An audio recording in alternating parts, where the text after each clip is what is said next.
جو اللہ کو اپنا رب نہیں مانتے. اگر رب مانتے ہیں تو استقامت نہیں رکھتے، ان لوگوں کے لیے خوف ہے، ان لوگوں کے لیے ڈر ہے، اور ان لوگوں کے لیے پریشانی. صلوات پڑھی محمد والے.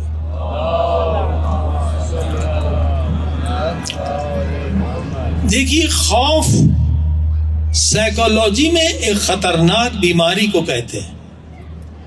اسلام میں خوف اللہ کے سوا کسی کا بھی خوف ہے وہ شرک خفی میں شامل ہے. شرک ہے، اور شرک بہت بڑا گناہ ہے کہ اللہ پاک کے سوا ہم اگر کسی سے ڈرتے ہیں تو یہ شرک ہے. اور شرک کیا ہے؟ نجس ہے، نجاست ہے. سب سے بدترین نجاست شرک ہے. اب آپ کہیں گے کہ یہ شرک، یہ خوف کیوں شرک ہے اور یہ خوف کیوں نجس ہے؟ صلوات پڑھی محمد وآل محمد.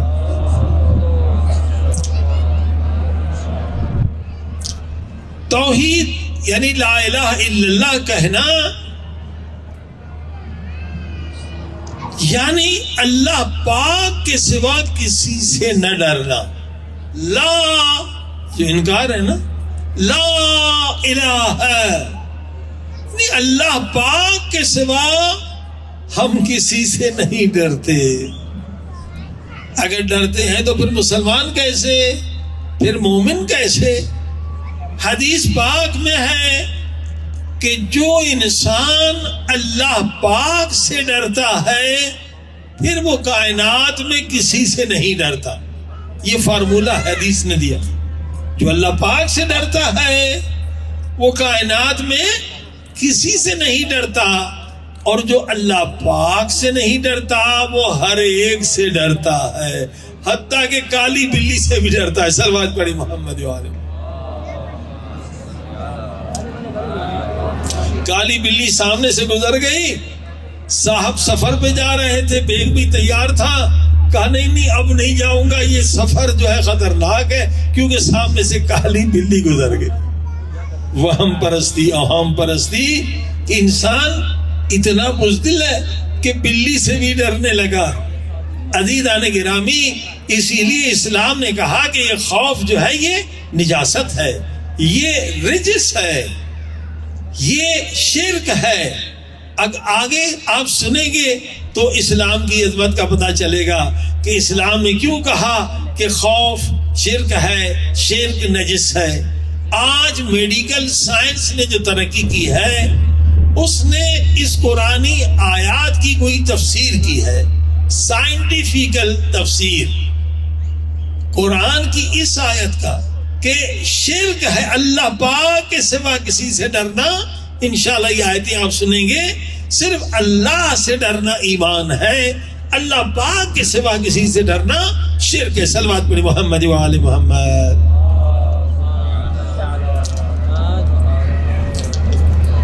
اب آئیے ریزن کہ خوف کیوں شرک ہے اور شرک کیوں رجس اور نجس ہے. آج کی میڈیکل سائنس کہتی ہے کہ جو خوف کسی کے اندر آتا ہے، ڈر اللہ کے سوا، جن کا ڈر، بھوت کا ڈر، فقر کا ڈر، بہت سارے ڈر ہوتے ہیں. فوبیا، لوگ جو ہے جہاز میں بیٹھنے سے ڈرتے ہیں، بے ہوش ہو جاتے ہیں. حالانکہ بہت سارے مولویوں کو ہم نے دیکھا ہے پڑھے لکھے ہیں مگر جہاز میں بیٹھتے بے ہوش ہو جاتے ہیں. یہ فوبیا. بعض لوگوں کو لفٹ میں بیٹھنے کا خوف ہوتا ہے کہ کہیں لفٹ پھنس نہ جائے، وہ لفٹ میں بے ہوش ہو جاتے ہیں. یعنی اتنا بڑا انسان لفٹ میں بیٹھنے سے ڈر رہا ہے، گاڑی میں بیٹھنے سے ڈر رہا ہے، جن سے ڈر رہا ہے، بھوت سے ڈر رہا ہے. یہ خوف نجس ہے، یہ شرک ہے.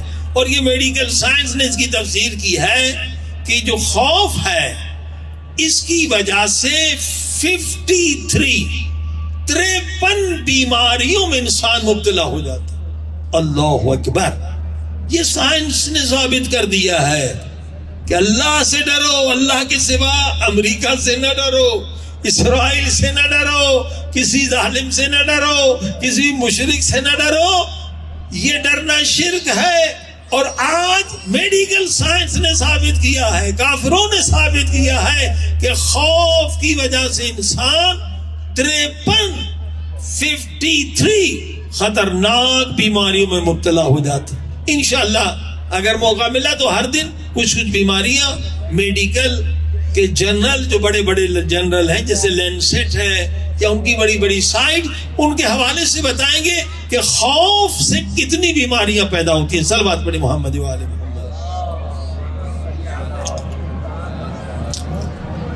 خوف کے بعد ایک ہارمون آپ کے دماغ سے نکلتا ہے، اور اس کا نقصان کیا ہوتا ہے؟ ایک بیماری میں انسان مبتلا ہو جاتا ہے جس کو کہتے ہیں امیونیو سپریشن۔ امیونیو یعنی امیونٹی۔ یہ خوف جو ہے، امیونٹی کیا ہے؟ آسان کروں یعنی قوت مدافعت۔ آپ کی جو قوت مدافعت زیادہ ہو تو آپ بیمار نہیں ہوں گے، قوت مدافعت کم ہوگی آپ بیمار ہو جائیں گے۔ خوف کی وجہ سے ایک ہارمون نکلتا ہے آپ کے بدن سے، وہ آپ کی امیونٹی کو تباہ کرتا ہے۔ کیسے اس بیماری میں مبتلا ہوتا ہے؟ امیونیو سپریشن کہتے ہیں reduced production of immune cell. آپ کے باڈی میں جو امیون سیل ہیں وہ نہیں بنتے، اس کی پروڈکشن رک جاتی ہے خوف کی وجہ سے۔ جب امیونٹی کے سیل نہیں بنیں گے تو لڑیں گے کیسے بیماریوں سے؟ آپ کے سیل نہیں بنتے۔ یہ سائنس کہہ رہی ہے، یہ کوئی حدیث نہیں ہے، یہ سائنس کی ڈسکشن ہو رہی ہے۔ اور پھر damage to existent immune cell, جو امیون سیل پہلے موجود ہیں، خوف سے جو ہارمون نکلتا ہے وہ ان کو بھی تباہ کر دیتا ہے۔ اب سمجھ میں آیا کہ اسلام نے کیوں کہا کہ خوف نجاست ہے، خوف شرک ہے، اس کو ختم کرو۔ دوسرا نقصان اور تیسری وجہ اس بیماری میں کہ اینٹی باڈیز جو ہمارے بدن میں ہوتے ہیں، اینٹی باڈیز پروڈکشن وہ ضعیف ہو جاتی ہے، پھر اینٹی بایوٹک لینی پڑتی ہے اور چیزیں لینی۔ خود اللہ نے جو اینٹی باڈیز ہمارے اندر بدن میں بنائی ہے، خوف کی وجہ سے جو ہارمونز ہیں وہ اینٹی باڈیز کو ختم کر دیتا ہے یا ضعیف کر دیتا ہے۔ صلوات پڑھے محمد و آل محمد۔ اور کوئی بھی انفیکشن ہو جائے تو ہماری باڈی اس سے مقابلہ نہیں کر سکتی کیونکہ امیونٹی ہماری کمزور ہو جاتی۔ اب والدین غور سے سنیں، مائیں خصوصاً غور سے سنیں، جب بچہ روتا ہے چپ نہیں ہوتا تو ہماری جو عقل مند مائیں ہیں وہ کہتے ہیں جن آ جائے گا تجھے کھا لے گا۔ بچے کو خود ڈراتی ہے، ماں باپ ڈراتے ہیں بچہ چپ ہو جائے۔ بابا یہ جو خوف ہے یہ 53 بیماریوں کا سبب ہے۔ بچپن میں ماں باپ بچے کو ڈراتے ہیں۔ یہ فرہنگ ہم نے کہاں سے سیکھی ہے؟ ہندوؤں کے ساتھ رہے، ہندوؤں سے سیکھ لی۔ جن آ جائے گا، بھوت آ جائے گا۔ ارے بھائی جن بیچارہ اتنا ضعیف ہے کہ اللہ نے اس پہ رحم کیا، اسے چھپا دیا، ورنہ یہ انسان ایسے خطرناک ہے اسے بکری کی طرح رسا ڈال کے گھر میں باندھ لیتے۔ صلوات پڑھی محمد و آل محمد۔ جن کمزور مخلوق ہے۔ آپ کو پتا ہے جن کی غذا کیا ہے؟ آپ جو ہڈی پھینکتے ہیں، حکم ہے یہ ہڈی پہ تھوڑا تھوڑا گوشت ہوتا ہے، ہڈی کو چوسنا مکروہ ہے، یہ بیچارے جنوں کی غذا ہے۔ جو جن آپ کی چوسی ہوئی ہڈی کا گوشت مشکل سے کھا سکتا ہے، کیا وہ آپ کو مار سکتا ہے؟ صلوات پڑھی محمد و آل محمد۔ کتنا ماں باپ بیچارے ظلم کرتے ہیں اپنے بچوں پر، جن سے ڈرا رہے ہیں، بھوت سے ڈرا رہے ہیں، نہیں معلوم کیا کیا کہانیاں سنا کے بچے کے دل میں خوف پیدا کرتے ہیں۔ جب بچے کے دل میں خوف پیدا ہوا وہ ہارمونز نکلتے ہیں، بچے کا امیونٹی سسٹم تباہ ہو جاتا ہے، تھوڑی سی بیماری میں بچہ بیمار ہو جاتا ہے، کبھی نزلہ، کبھی بخار۔ کیونکہ بچے کے دل میں آپ نے خوف ڈالا.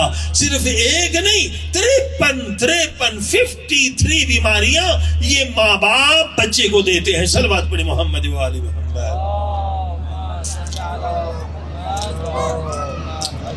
اور جو بچہ بچپن سے بزدل ہوگا، کیا وہ امام زمانہ کے فوج کا سپاہی بنے گا؟ یعنی آپ امام زمانہ کے لشکر سے بھی اسے نکال رہے ہیں.